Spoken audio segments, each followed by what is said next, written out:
መጣንታ ተፈጺሙ መልሲ ተዋሂቡ ኣብ ዞባ ደቡብ ትግራይ ወረዳ ራያ ኣላማጣ ኣብ ልዕሊ ሓይልታት ትግራይ ዝተፈጸመ መጥቃዕቲ ድሮን ኣብ ልዕሊ ህይወት ሰብን ቤት ትምህርትን ጉድኣት ኣውሪዱ ቢቢሲ ካብ ወታደራዊ ኣዘዝቲ ቤት ጽሕፈት ዞባታት ዝተረኸበ ሓበሬታ ብሶኒ ንግሆ ሰዓት 2 ፈረቓን ብኣቆጻጽራ እቲ ከባቢ ኣብ ጣብያ ወረዳ መሮዋ ኣብ ክልተ ከባቢታት ኣብ ልዕሊ 426 መጥቃዕቲ ድሮን ከም ዝተፈጸመ የመልክት። ካብቶም ሲቪላውን ወታደራዊ ዝተረኸበ መረዳእታ በቲ መጥቃዕቲ 3 ኣባላት ሓይልታት ትግራይ ሽዑ ክሞቱ እንከለዉ 7 ኣባላት ድማ ሕክምና ረድኤት ናብ ዝርከብ ሆስፒታል ከም ዝተለኣኹ የመልክት። እቶም ምንጭታት እቶም መጉደእቲ ዝወረዶም ኣባላት ሕክምና ረድኤት ዝርከቡ ዘሎ ማእኸላይ ሕክምና ካብ ምዝራብ ተቆጢቦም በቲ ዝተረኸበ ሓበሬታ መሰረት እቲ ዝተፈጸመ መጥቃዕቲ ድሮን ክልተ ግዜ ኣብ ሓደ ሓይልታት ትግራይ ዝዓስከርሉ መረዋ ካልኣይ ብርኪ ቤት ትምህርቲ እቲ ሳልሳይ ድማ ኣብ ሓደ ወሓዚ ሩባ ከም ዝኾነ ምፍላጡ ተኽኢሉ ሓደ ስሙ ዝተዓቀበ ኣባል ሓይልታት ትግራይ እወ እቲ መጥቃዕቲ ኣብ ካልኣይ ብርኪ ቤት ትምህርቲ እዩ ተፈጺሙ ክረምቲ ስለ ዝኾነ ትምህርቱን እውን ስለ ዘየለ ኣርሚ 26 ኣብኡ እዮም ኣጸሊሎም ነይሮም ብምባል እቶም ግዳያት ኣባላት ሰራዊት ከም ዝኾኑ ኣረጋጊጹ። በቲ መጥቃዕቲ ክንደይ ዝኣክል ከም ዝሞቱ ግን ኣይነጸረን። ካብ ባህር ዳር ሓንቲ ድሮን ንጎ ተላዒላ ከም ዝኸደት ፈሊጥና ከይዘረት ብቐጥታ እቲ ደብዳብ 4 ግዜ እያ ደብዲባ ኢሉ እቲ ወታደራዊ ምንጪ ሓንቲ ኣካንቺ ዝዓይነት ድሮን ቱርኪ 4 ቦምብ ከም ዘደብደበት ሓቢሩ ካብኡ ድማ ውጽኢታዊ እዩ ብዝብል ገምጋም ካልኣይቲ ድሮን ካብ ባህር ዳር ተላዒላ ደብዳብ ከም ዘካየደትን ሳልሳይ ድማ ዊንግ ሎንግ ዝዓይነት ድሮን ቻይና ካብ ደብረ ዘይት ቢሾፍቱ ተላዒላ መጥቃዕቲ ከም ዝፈጸመት ሓቢሩ። ኣመሓዳሪ ወረዳ ራያ ኣላማጣ ኣቶ ዳንኤል ታምራት ግን እቲ መጥቃዕቲ ኣብ ልዕሊ ሰላማውያን ሰባት ዘነጸረ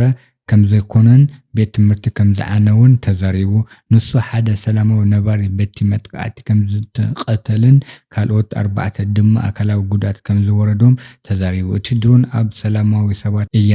ጉድኣት ኣውሪዳ ሓደ ኣብ ቤት ትምህርቲ ካልኣይ ድማ ነበርቲ ኣብ ማይ ዘቐድሕሉ እያ መጥቃዕቲ ፈጺማ ብርክት ዝበሉ ቆስሎም ሓደ ድማ ሽዑ ሞቱ እቲ ድሮን 3 ግዜ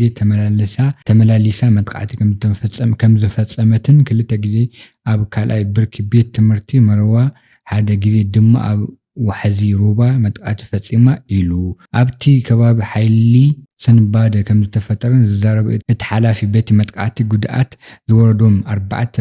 ብልኡኽ ናበየናይ ሆስፒታል ከም ዝተለኣኹን ክዛረብ ኣይደለየን። እቲ መጥቃዕቲ ድሮን ዝተፈጸመ ከባቢ ጣብያ መረዋ ኣብ ኣላማጣ 50 ኪሎ ሜትር ኣንፈት ምዕራብ ዝርሕቕ ኮይኑ ቆላ ባሕሪ ዘለዎ ከባቢ ከም ዝኾነ ካብቲ ሓላፊ ዝረኸብናዮ ሓበሬታ ይምልከት። ናብዚ ቆላዊ ከባቢ ብፍሉይ ድማ ኣብ መወሰንቲ ትግራይ ኣምሓራን ዝርከብ ዋጃ ዝበሃል ከባቢ ተደጋጋሚ መጥቃዕቲ ከቢድ ኣጽዋር ክፍጽሙ ከም ዝጸንሑ ኸሲሱ ብኣንፈት ቆቦ ራያ ኣላማጣ ብክልተ ወገን ከቢድ ወታደራዊ ምትእኽኻብን ምድላዋትን ከም ዘሎ ቢቢሲ ካብ ወታደራዊ ሲቪላዊ ምንጭታት ዝርከቡ እሙን ሓበሬታ የመልክት። ሰራዊት ኤርትራ ኣብ ቀረባ እዋን ኣዲስ ኣበባ ከም ዝቆጻጸር ዘመልክት ሓበሬታ ወፂኡ ካብ ብልጽግና ዝመጽእ ሓዊ ካብ ወልድያ ተበጊሱ ኣዲስ ኣበባ መዕለቢኣ የርናያ ኣለና ዝብል ስርዓት ህግደፍ ኩናት ካብ ደንበና ኣርሒቕናዮ ይብል ኣሎ። ብዘውፀናዩ ትልሚ ንኸድ ኣለና ጽምዶ ፈጢርና ድማ እታሰላልፋ ከም ዝቀየረ ዝሃበረ ስርዓት ህግደፍ ትግራይ ቀድም ግንባር ክትከውን ብምስራሕ ንኤርትራ አንጽራሪሩ ዝነበረ ሓደጋ አንፈቱ ከም ዝጠምዘዞ እዩ ኣቃሊዑ። ኣብ አዲስ አበባ 1250 ኪሎ ሜትር ርሕቀት ተቀሚጡ አዲስ አበባ ኣብ ቀረባ እዋን ከኣቱ እየ ተጸበዩ ንዝብል ዘሎ እቲ ስርዓት ተጸቢና ዝብል መልእኽቲ በቶም ክንፈታት ኣቢሉ ኣፍሊጡ ዘሎ ጽምዶ ዝብል ሓበሬታዊ ጥምረት ብምፍጣር 4 ኪሎ ክንኣቱ ኢና ዝበሉ ዘሎ ሓይሊ ህወሓት ህግደፍን ነቲ ስርዓት ብልጽግና ብምውጋዕ ሓድሽ ስርዓት ክተክል እየ ዝብል ቃልሲ ዝግበር ዘሎ እንተኾይኑ ብፍሉይ ሰራዊት ሻዕብያ ሓዱሽ ልኡኻት ተሓንጊጡ ብህወሓት እናተመርሐ 4 ኪሎ ደበኽ ክብል ምዃኑ እዩ ዘፍልጥ ዘሎ። ሻዕብያ ባሮት ኣብይ ኣሕመድ ዝበሎም ብስም ዘይገለጾም ኣካላት ኣብኣ ተጸብናዮ ምስ ረኸብናኩም ንገብረኩም ሓቢርና ንርእዮ ዝብል ክንፈታት ስርዓት ህግደፍ እቲ ዘሎ ነበልባሎ ካብ ዘብኡ ገለል ከም ዘይብሉን ኣፍሊጡ ዘሎ ሕኸኒ ክሓከካ ዝበሃል ዘሎ ህግደፍ ህወሓትን ብርግጽ ኣዲስ ኣበባ ክኣትው ይኽእል ድዮም ዝብል ሕቶ ኣካታዒ እንኳን እንተኾነ ጽምዶ ፈጢርና ኣለና ዝብል ዘሎ ሰለስተ ሓይሊ ማለት እውን ህወሓት ፋኖ ሻዕብያ ብሓበራዊ ድሌት ዋላ እንኳ እንተሃለዎም ሓዲኡ ኣሕሊፉ ክህቦ ዝኽእል መኽሰብ ኣሎ ዶ ዝብል እዋን ባህራዊ እቲ ስርዓትን ካብ መሰረት ምርኣይ ዝጠልብ እዩ። ስርዓት ሻዕብያ ዝገብሮ ዘሎ መንቀስቃስ ብጥንቃቐን እቲ ኩነት ብዝተኸኣለ መንገዲ ካብቲ ዞባ ንምርሓቕን ዝፍጸም ደብዳብ ድሮን ኮነ ናብ ውድመ ግንባር ዝወረደ መናእሰያት ካብ ዞባኡ ብምርሓቕ ሙሉእ ቀረባን ክገብሮም ብድሕርነት ኮይኑ ድፍእ ክብል ምዃኑ ቃል ምእታውን ብዘይ ወግዓዊ መንገዲ ይገልጽ ዝጸንሐ እዩ። ብፍላይ ኣብ ዝተፈላለዩ እዋናት ቀዳማይ ሚኒስትር ኣብይ ኣሕመድ ኣብ ባይቶ ተወከልቲ ህዝቢ ቀሪቡ ጉዳይ ቀይሕ ባሕሪ ይምልከተና እዩ ኣፍ ደገ ባሕሪ ከይረኸብና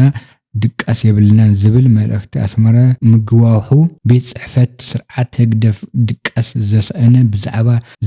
ብምዃኑ ንነውሕ ዝበለ እዋን ስርዓት ብልጽግና ከመይ ነጥፍኦ ወይ ድማ ምስቲ ስርዓት ከጥፍኦ ምስ ዝበሃገ ኣካል ከመይ ይሓብር ዝብል ኣኼባ ካብ ሚስጥራዊ ኣኼባ ስርዓት ህግደፍ ዝተከወለ ኣይኮነን። ኣብ መንጎ መንግስቲ ኣብይ ኣሕመድ ኢሳያስን ኣፈወርቂን ዝተኮለፈ ህፃኖት ንሓመቐ ዝኸይድ እንተኾነ ንኣስመራ ዘነጻጸረ መጥቃዕቲ ከመይ ይቀልበስ ዝብል እውን ኣብ ኣስመራ ዝርከብ ላዕለዋይ መሪሕነት ብዝግባእ ሞኪሩሉ እዩ። ቅድሚ ዓመት ኣቢሉ ሕቡእ ርክብ ዝገበረ ከም ዝነበረ ብፍላይ ኣብ ከባቢ ራማ ላዕለዋይ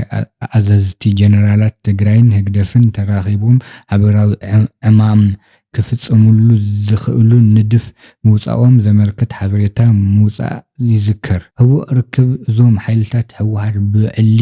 ኣይገበርኩን ዝብል መግለጺ ዘይሃበትሉ እንተኾነ ቅዱስ ዝኾነ ርክብ ምስ ጎረቤታት ክገብር እየ፣ ምስ ህዝብታት ኤርትራ ሰላም ይደሊ እየ፣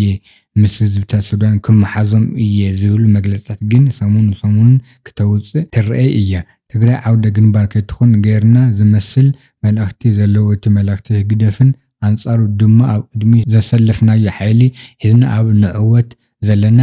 ይብል። ሩስያ ኣብ ጥቃ ርእሰ ከተማ ዩክሬን ብዝፈጸመቶ መጥቃዕቲ ሚሳኤል ሓደ ህፃን ሓዊሱ 3 ሰባት ተቐቲሎም ሚሳኤል ዝኣክል ናብ ዓብይ ርእሰ ከተማ ተተኪሱ 3 ጥራይ ሞይቶም። ሰራዊት ሩስያ ብትማሊ ዓርቢ ምሸት ኣብ ጥቃ ርእሰ ከተማ ዩክሬን ኪየቭ ብዝፈጸመ መጥቃዕቲ ሚሳኤል ሓደ ህፃን ሓዊሱ እንተወሓደ 3 ሰባት ከም ዝተቐተሉ ሰብ ስልጣናት እቲ ከባቢ ተዘሪቦም። እዚ ናይ ሕጂ ድብዳብ ዝካየድ ኣብ መላእ ዩክሬን 21 ሰባት ዝተቐተለሉ መጥቃዕቲ ድሕሪ ምፍጻሙ ሂደት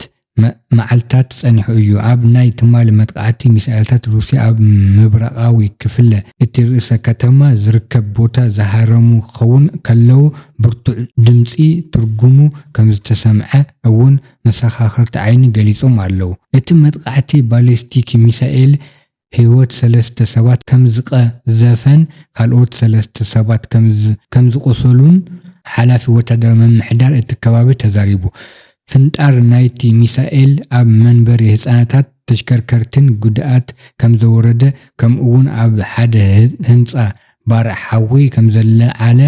ዝለዓለ እውን ሬድዩ ኣሎ። ሰራሕተኛታት እውን ሓደጋ ኣብ ዩኪቭ ኣብ ሓደ ህፃን መኽዘንን ነዳዲ ዝለዓለ ባርዕ ሓዊ ንምጥፋእ ይረባረቡ ከም ዝነበሩ ከንቲባ እቲ ከተማ ኣብ ማሕበራዊ ገጽ ቴሌግራም ኣፍሊጡ።